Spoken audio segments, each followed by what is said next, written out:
What's good, family? Welcome back to another special episode on my channel. It's your boy Elijah. Welcome back. So today we're going to be talking about how we can get our credit scores up to the 750s, 800s and above. On this channel, we want to make sure that we are in the best financial positions possible, and this is very important. Credit is something you should really understand how it works, because in the United States especially, everything that you do when it comes to starting a business or even just going to school or anything really, you're probably going to be taking out some loan at some point. Whether it's you're trying to buy a house as well, you're probably going to be working with credit. So it's very important that you understand how credit works, especially for my folks in their 20s that are eventually going to be needing this more and more. So today we're going to be focusing on 5 common mistakes that will kill your credit score and your pockets as well. So you want to make sure you're avoiding these mistakes and you're not making them. So we're going to be talking a lot about it on this channel, so it's going to be like clockwork and you're not going to forget it. So let's get right into it. So the first one, huge, is missing a payment. So right here, you want to avoid this as much as possible. And there are a lot of really easy ways to avoid this now in the day and age that we live in. The first easiest way to avoid missing a payment is setting up auto pay. So when you set up auto pay, you have automatic payments going through. Whenever the due date is coming up, it's going to automatically pay whatever you set the figure as, if it's the minimum payment or whatever other amount you want to pay. But you got to make sure you're at least, the very least, paying the minimum payment on auto pay. That is very easy. You click the button one time ever and you never have to look back and worry about it ever again. So you should really avoid missing the payment, because this could really kill your credit score. Your credit, your payment history is 30 to 35% of your credit score. When you miss a payment, it's going to hurt, because 35% of your credit history or credit score is huge, right? There are only 4 or 5 other categories, right? And this one is the most important one. Credit bureaus or credit lenders, whatever you want to call them, the most important thing they look at is, are you trustworthy? Can I give you my money and will you pay me back on time? Yes or no? And that's the most important thing. So make sure you're not missing any payments, because it's going to hurt you in the long run. The second one for today we're going to talk about is paying interest rates, or any fees for that matter. Why? There's no reason for you to be paying interest rates. Think about it. You're buying stuff, you're borrowing money, which is cool, but the interest rate is like 27%, which is ridiculous. So for every $100 that you're spending an extra $27, which is ridiculous, because you're just paying that to the credit card company, and they're gonna put that in their pocket and go invest it in the stock market and make more money from that. So instead of doing that, why don't you do this? Get a credit card that has introductory year. So the first year is going to be interest free.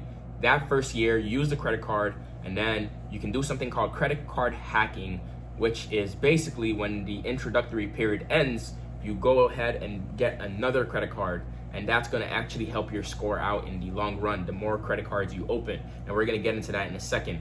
But anyway, the point here is you don't want to be paying unnecessary fees, especially when it comes to interest rates, because these are going to kill your pockets over time. And it's very unnecessary to be paying it when you really could easily avoid it.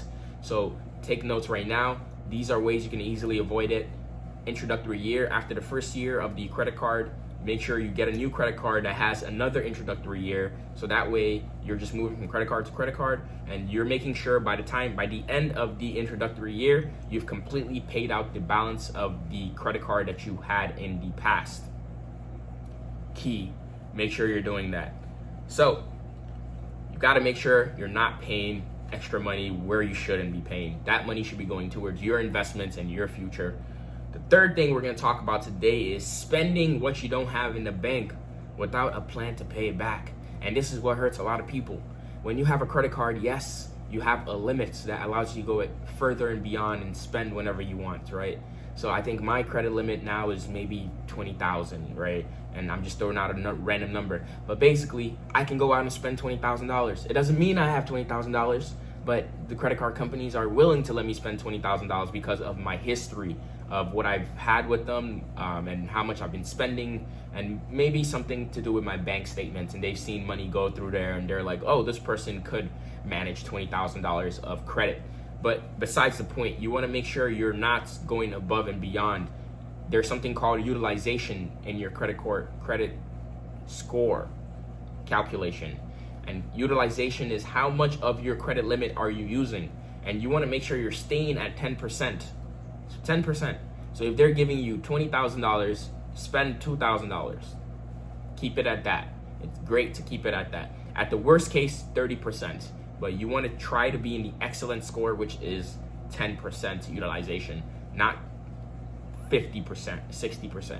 And yes, it happens here and there, but here's why we're talking about it now. So you keep it in mind that whenever you actually do fall into a habit like that, or you fall into a situation where you see yourself getting to 50, 60%, you want to remember this video and be like, Elijah Maktub said, we got to stay at 10%. And then you got to make sure you get back into it, because you don't want to fall out of track. When you do that, it's going to be hard to fall back into the wagon. So this is just a case of poor spending habits. And a very easy way to avoid this is tracking your expenses and budgeting.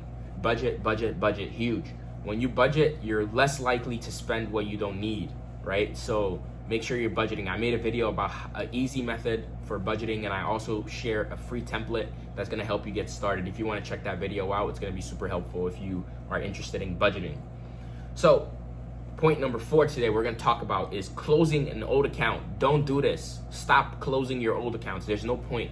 Whenever you get a new credit card and you move on to the next one, there's no reason for you to close the old account. All that is doing is taking away from your total accounts. And total accounts, the more total accounts you have, the better your credit score is, because it shows the credit card companies that, hey, this person has a history of managing a lot of different credits, and they are doing well at that.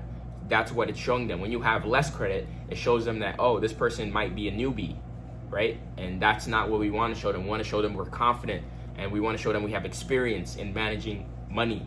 So that's the key. So do not close your old accounts. You're just losing out on free points, and there's no reason for you to be losing out on free points. So keep this in mind. Remember this. Don't close your old accounts. Just pay out the balance and just leave it. Matter of fact, cut the credit card if you don't want to spend it anymore. Just cut it up, but do not close the account. There's no point in closing the account. It's only going to hurt you. So now we're going to end off at the 5th point today, which is not opening new credit accounts more frequently. So going back to the point I made earlier in the video about introductory periods, so you have a grace 1-year period of interest free, right? So, and we also have a section of your credit score that is total accounts, and another section that is credit age. So these are roughly 10 and 10% of your score, so in total 20%. So what you really want to do with these is you want to be increasing the amount of credit you have reasonably, not just like opening random cards. You want to do it reasonably over time, gradually, but you want to be pretty consistent about how you're going about doing that. Like once you're done with the introductory year, maybe opening a new credit card, and then maybe if you get a little bit more comfortable, every other 6 months, you kind of hop on a new credit card. It's just going to help you increase the amount of total accounts you have. What you got to make sure you're doing on your end is you have good spending habits. No poor spending habits where you have a credit limit of $50,000 and your utilization of that credit is going to be $40,000. That's no 10% rule. 10% rule. The more credit cards you open, the more responsibility that you will have to uphold for yourself. So these are games that you should be playing in order to actually maximize the amount of money you can manage over time. If you want to end up doing bigger business deals, buying properties, investing in real estate, investing even in the stock market, and taking out some loans to do so, when you're more experienced in those spaces, it's going to be easier when you have an established credit ground. So make sure you are trying to open new credits and just getting better fundamentally at how to manage money. So when you put yourself in a situation where you have 50,000 credit limit, it's gonna make you more aware of, oh, I have $50,000 access, but it doesn't mean that it's my money, but it's gonna remind you that you can actually do stuff with it, and it's gonna keep you on your toes. So It's just like any other thing. When you practice, you get better. So think about it like a game that you're playing, and don't lose, because it's very easy to fall into traps that they want to set for you. But if you stay tuned to us, you stick with the family, you stick with the mindset we got going on our side, we can motivate each other to continue to do as best as we can. I just want to see all of us on this channel get to a 50 credit score by the end of 5 years. Hopefully. We don't know how that's going to go, but anyway, if you have a credit score of 740, a lot really doesn't change. You get the best interest rates, and you get approved for pretty much any loan that you want. 740, I've heard, is a sweet magic number, so that's going to be the goal. Everyone watching this video right here, I challenge you to get a credit score of 740, and don't stop until you get it. And I want you to let me know what your credit score is in the comment section if you're feeling free and you're open to share that. If you're not, no problem, no hassle. But let me know in the comment section what your credit is. And it was your boy Elijah. If you like this video in any fashion, make sure you smash that like button. It helps me to continue to make content like this that you love. If you're new to this channel, again, make sure you subscribe, because it helps me to make content and it motivates me to keep going. I love the Maktub family, and we are growing every single day. We love to talk about a lot of different things, not just credit, but we talk about investing, especially in the stock market and cryptocurrency. We're huge on diversifying our portfolio and just working towards financial independence by investing in ourselves and other things around. So make sure you stick around, because you do not want to miss this whole show we got going on. Anyway, it's your boy Elijah again. Thank you for stopping by, and I'll see you on the next one. Peace.